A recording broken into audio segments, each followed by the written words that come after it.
กับพอมี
ต้นอยู่ส่วน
เดียวพีเพื่อนพิจารณาเดียวเจอเพื่อนพิจารณาเดียวเขาที่มีเกิดเห็นแล้วเอาตัวเลขที่จะต้องให้ซื้อเลยเก็บขับต่างกันนั้นซื้อขับต่างกันนั้นเลยเขาแก้ให้เลย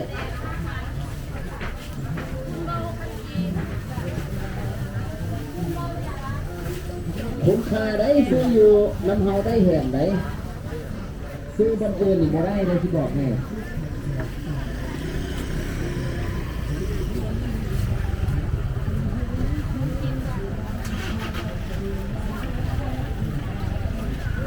มื้อนี้นะต้องบอกเลยว่ากิจกรรมที่เฮาลงมาให้คือทีฮะตลาดออร์แกนิกในเช้าของมื้อนี้กับเพื่อว่าอยากให้ทุกคนได้พูดถึงสินค้าของเขาว่าดีดีเลยแต่นี่คนมีจำหน่ายหลายดีกว่าทางซูเปอร์มาร์เก็ตจะมีเกมต้องมีทุกสินค้าทางห้างทั่วไปใกล้บ้านทางมีจำหน่ายอยู่แล้วก็สำหรับทางผลิตภัณฑ์เซอร์เทนตี้หรือแบบส่งและแบบติดได้ผู้ใดอยากจะได้กระยาของมาตรฐานมันก็ได้สำหรับทั้งผู้ที่ว่าสูงอายุสำหรับผู้สูงอายุที่เพิ่นไปใส่มาใส่กระยางไปห้องน้ำแล้วบุคคลสะดวกที่ไม่ได้รับแบบตัวเหลืออยู่เสมอตัวนี้จัดไปเลยเดี๋ยวเขาบอกเลยว่าลดแบคทีเรียลดกลิ่นบกคายผิวใสนุ่มสบายบกคายผ้าและก็เข้าตัวบอับซึมและก็สำหรับผู้ใดอยากจะได้ในมื้อนี้เขามีจำหน่ายให้แถมกระตาให้ได้มื้อนี้นะสำหรับทางเซอร์เทนตี้สำหรับสินค้าผู้ใหญ่เขาให้เพิ่นซื้อตัวน้อยเขาก็เอาของแถมให้อีก2 อันทันทีเป็นสินค้าตัวอย่างเด้ออันนี้เอิ้นมาสินค้าตัวอย่างสัมผัสกับสินค้าคุณภาพดีของพวกเขาได้มาเลยเข้ามาที่หน้าบูธของพวกเขาสอบผ่านมันกันได้มีลูกมีหลานมีเรียนอย่างอยู่บ้านอยู่หันเข้ามาสอบถามเบื้องก่อนอยู่ที่หน้าบูธของเขากล้องก็มีแจกเสื้อก็มีแจกมื้อนี้นะซื้อน้ำเขาหนีได้แต่ของแถมเลย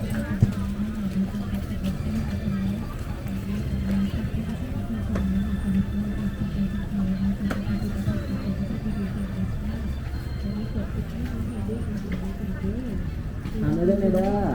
จะได้เสียดาย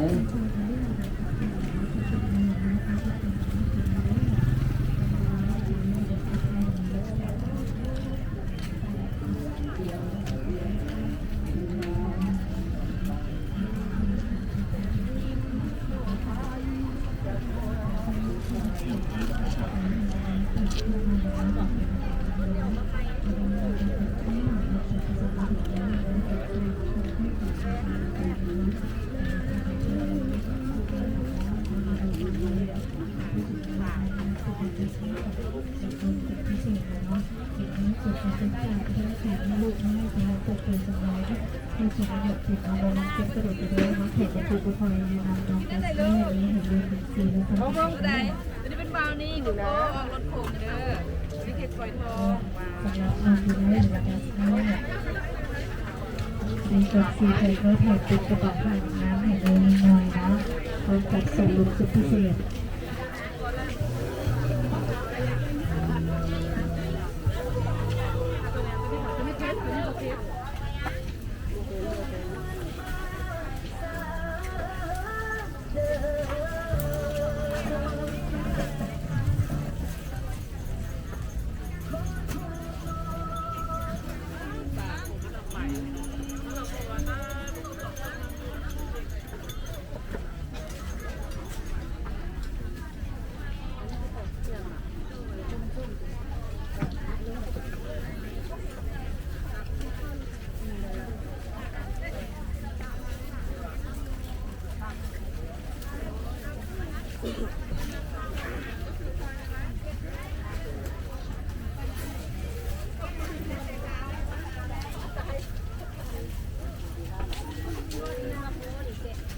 บักเซ่ด้วยนะเด้อสมปลาบักเซ่เด้อ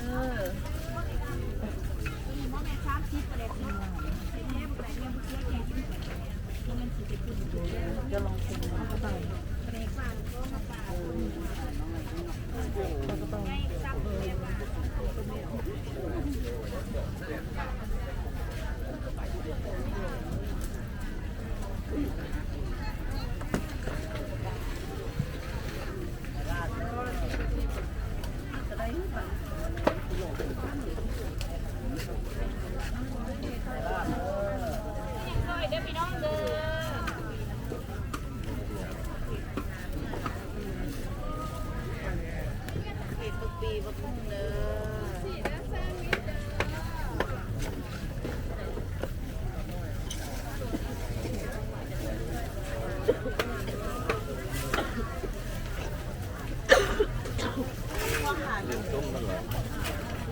ฉันมีเรื่องสะดวกคนหนึ่ง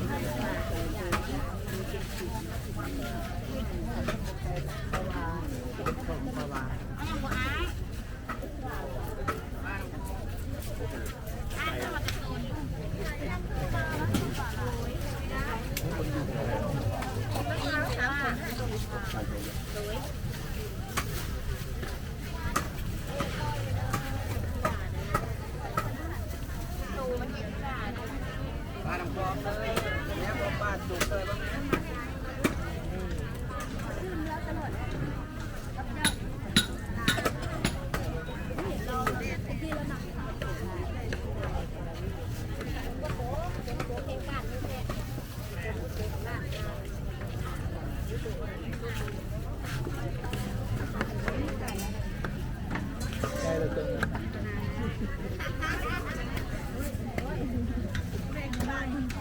จากกันนั้นเดี๋ยวเนาะ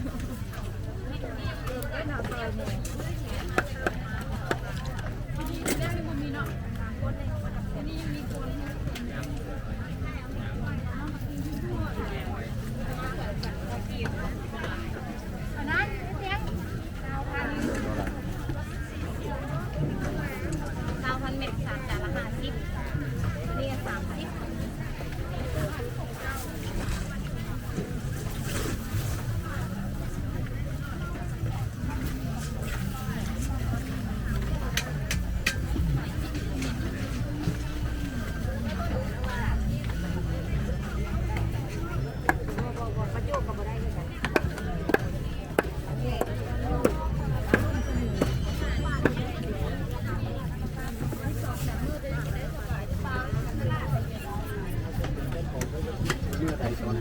โอกาสเลย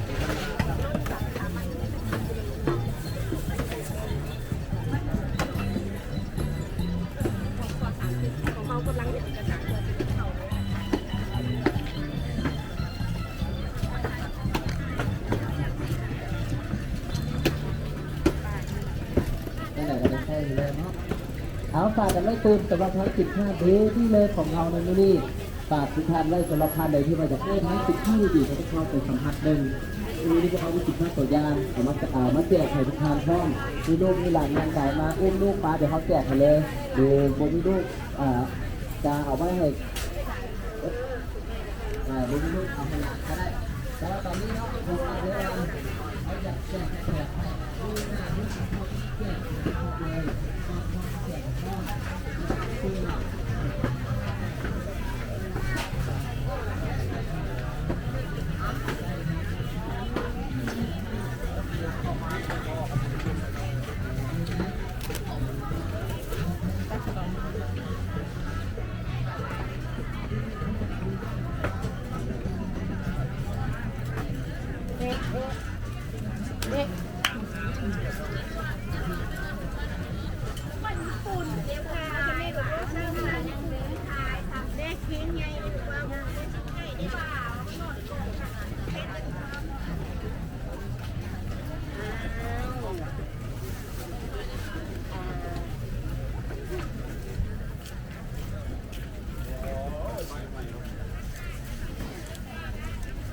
คือ ส่งรูปมาได้